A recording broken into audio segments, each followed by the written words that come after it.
Hi, everybody, and welcome to another episode of 10 Minute Strategy. My name is Peter Propp, and I'm here with Spencer Brown. He is the founder and CEO of Gemini 13 Media, a podcast business.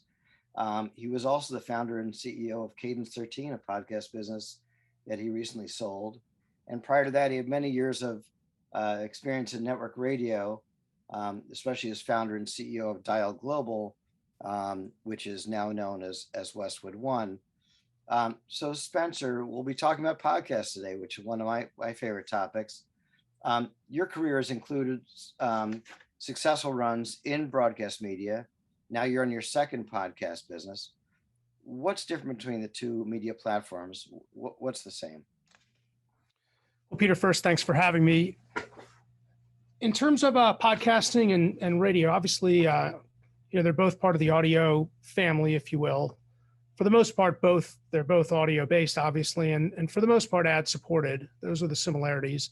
And podcasting really spins out of radio and different hosts trying to seek, another platform, if you will, for their content. I think in terms of what's different, however, there's a lot. First of all, podcasting's on demand.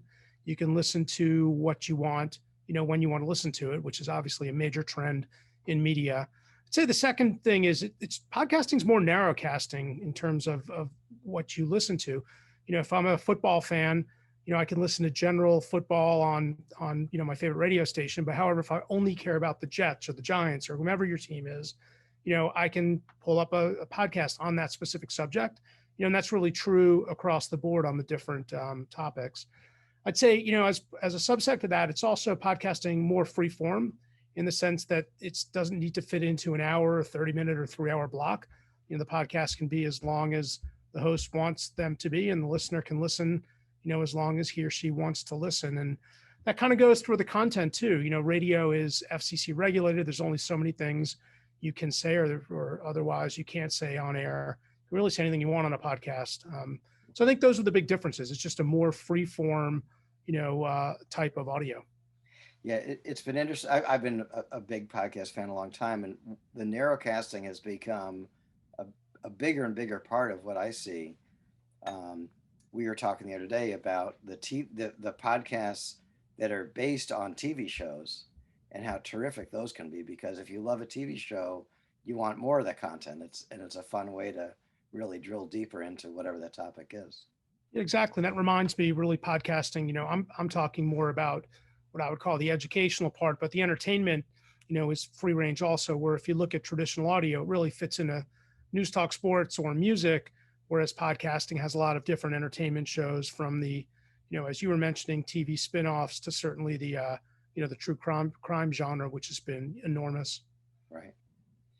So it occurs to me that with podcasting, if people are consistent, if they commit to a schedule and they do the basic steps towards building a podcast audience, that they will eventually be able to capture some momentum and maybe make a little bit of income on that enterprise. Do you agree with that thesis? Yeah, from my experience, I wish that were the case, but that really hasn't been our experience, and therefore I don't know that I would agree with it. I think you've got, the hardest part of podcasting is developing and building, an audience. How do people find it? Where do I find it? When we started launching Cadence, what became Cadence 13, we had to answer, what is a podcast? I think we're beyond that stage now, but it's still, there's a lot of podcasts, literally millions of them. And it's still very difficult to grab, share. People only have so much time, so much attention they can devote. So I'd say it's still very difficult to build an audience. And so, people should and can put forth their best efforts, and there's certain best practices that can tilt the odds, in their favor, but it's still no guarantee, that you could do all the steps correctly and end up, with a listenership. Right. Yeah. I mean, probably not the answer people want to hear, but it's no, but it's a consideration. So if you have built up a Twitter following, or some people know who you are via Facebook or other social platforms, you would have an advantage over someone who doesn't. But even if you did, your Twitter people might not care at all about your podcast topic, for example. Yeah, and people that are good at Twitter or that are good on that type of social media aren't necessarily good podcast hosts, which require a different skill set.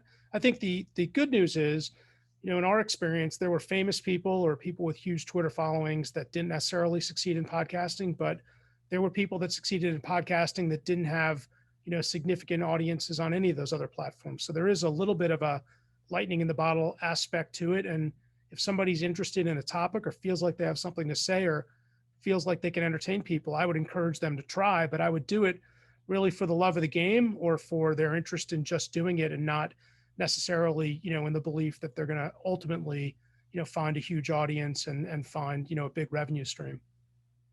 Right. Yeah.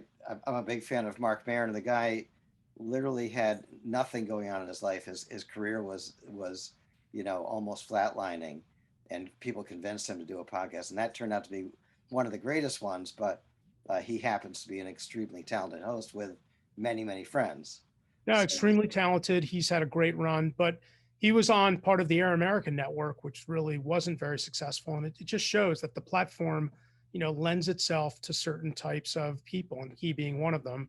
And therefore, I would encourage anybody to try it if they've got an interest, but not to try it, based on determined success or the likelihood of success. right, right. And that really leads us to the last question I think we'll have time for, which is, in your estimation, what makes for a good podcast host or topic?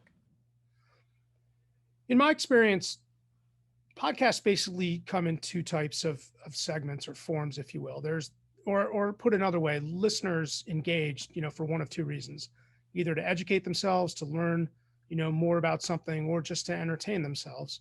And so I think, if you look at what makes a successful podcast host on the educational side, it's somebody that's got what I would consider, subject matter expertise, however that's, developed either through life experiences or through studying, or even if, they can just present themselves as having such, and also being able to present the material, in a way that's interesting and educational. So we did a lot of podcasts with people that were former politicians or had worked in the White House, or, in sports were former coaches or players or general managers. And it's the expertise, but also the willingness to basically give a unique point of view on whatever their expertise is. Saying what everybody already knows or what I can consume, anywhere else isn't really that interesting and doesn't lead to large audiences. On the entertaining side, it's just that. Can I entertain people either because, whether you're funny or whether you've got, an extremely interesting story that you can tell well. We deal with a lot of journalists, authors, people that have written or published stories and want to extend those stories into audio. So I think it's either being very entertaining or very educational. Consistency is important. People listening and knowing what they're going to get when I listen to, a specific podcast. But I think those are the main factors. Yeah, and maybe as a closer, maybe you could help potential podcast hosts understand what some of those opportunities are in terms of the different ways ads get inserted into podcasts these days. There's a lot of different ways that's happening, right? Really, two main ad opportunities. One is, the host read ads, which became famous in Serial, which was the first real commercial, or I would say nationwide podcast, kind of got podcasting into the forefront of people's attention. And, they would do scripted host read, very in-depth native ads. The other is more recent programmatic ads, which are just ads that are inserted into the program. They can be pulled in and pulled out. They're less part of the program, more like a traditional, advertising break that we're familiar with from TV and radio. But the host might not be deciding what ad goes in if it's programmatic. Is that correct? The hosts have less. That's correct. They have less, if you will, control over the programmatic, although hosts usually will tell their podcast sales team what categories they're uncomfortable with, or if there are certain things they don't want in the show. But that's right. Yeah. It's amazing when you hear the podcast hosts read this very similar ads again and again. If you listen to 3 or 4 podcasts and they're all talking about this supplement or that, it does get a little bit humorous. Well, a lot of brands have been built on the strength of podcasts, so the frequency is helpful, and I think the the authenticity of having ads that hosts, read, and you believe that the host in turn, believes in the product that they're talking about. Right. Absolutely. Excellent. Well, I think this is a great overview of some of the considerations for people to build podcasts or build podcasts into their overall branding strategy. So really appreciate your time and best of luck. All right. Thanks for having me on. Have a good one. Take care. Take care.